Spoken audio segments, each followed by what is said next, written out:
राजस्थान में बेटियों के साथ बलात्कार और हत्याएं इन 5 सालों में होती रही और गहलोत सरकार सोती रही और गर्व के साथ इनके मंत्री कहते रहे ये मर्दों का प्रदेश है।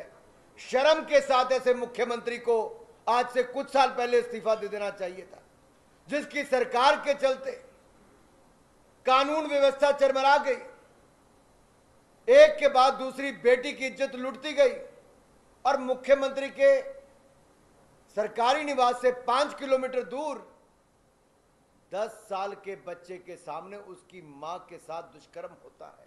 मरने पर मजबूर होते हैं, लेकिन मुख्यमंत्री सोए रहते हैं। हमने इतनी निकम्मी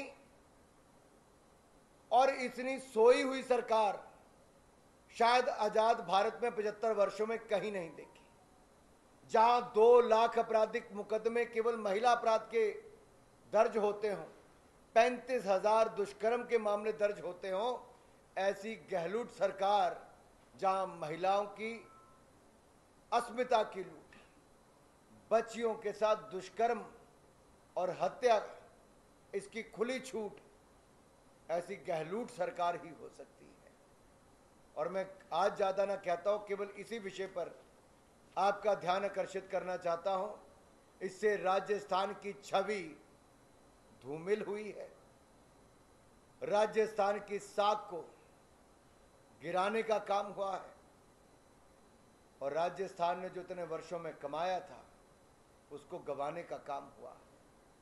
केवल सत्ता में बने रहने के लिए इनके आपसे मन मुटाव जितने मर्जी होंगे, ये अपनी कुर्सी बचाने में लगे रहे और महिलाओं की इज्जत लुटती रही। ये अपनी मुख्यमंत्री पद पर बने रहने के लिए बच्चियों के साथ दुष्कर्म होते रहे।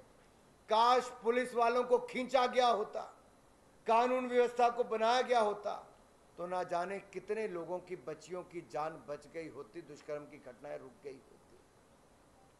पुलिस वाले भी दुष्कर्म करने पर आ गए, ये अपने आप में दिखता है कि क्या सरकार थी। एक इनकी नेता आती है दिल्ली से छुट्टियां मनाने के लिए, कहती है यूपी में लड़की हूं, लड़ सकती हूं, लेकिन जब राजस्थान आती है, यहीं की बेटी के साथ उसी दिन बलात्कार की घटना होती है, हत्या होती है। पूरी राजस्थान की सरकार उस पर पर्दा डालने का काम करती है।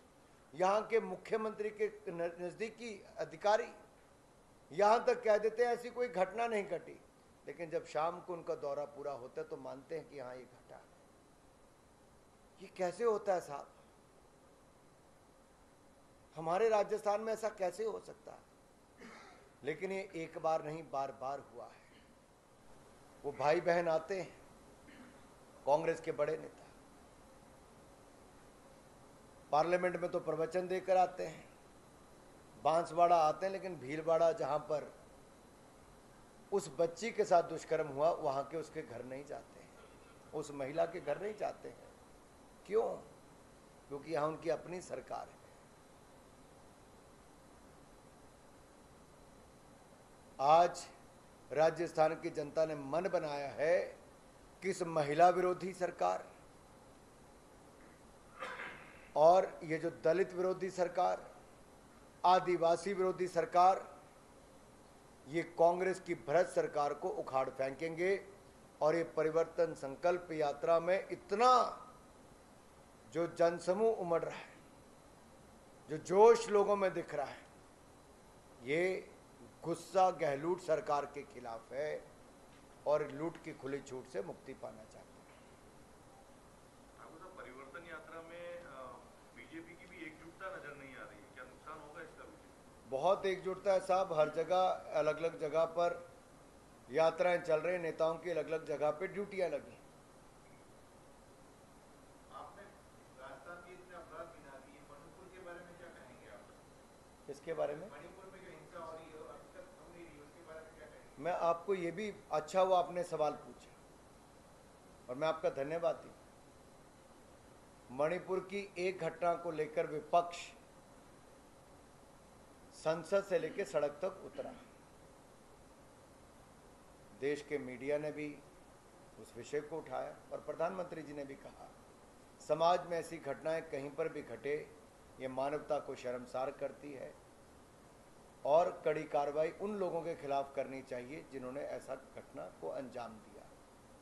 मैं यहाँ पर मेरे पत्रकार मित्र बैठे हैं, अपने दिल पर अपने ज़मीर पर हाथ रखकर बोले, आपको जो इन मुद्दों को उठाना चाहिए और सरकार को कटघरे में खड़ा करना चाहिए।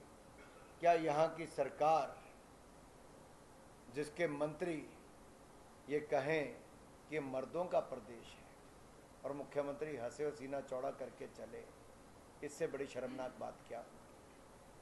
क्या कांग्रेस के वो नेता संसद में, सड़क पर राजस्थान की उन घटनाओं को उठाने में असफल रहे जहां पर एक नहीं अनेक मणिपुर जैसी घटनाएं राजस्थान में पिछले कुछ महीनों में हुई?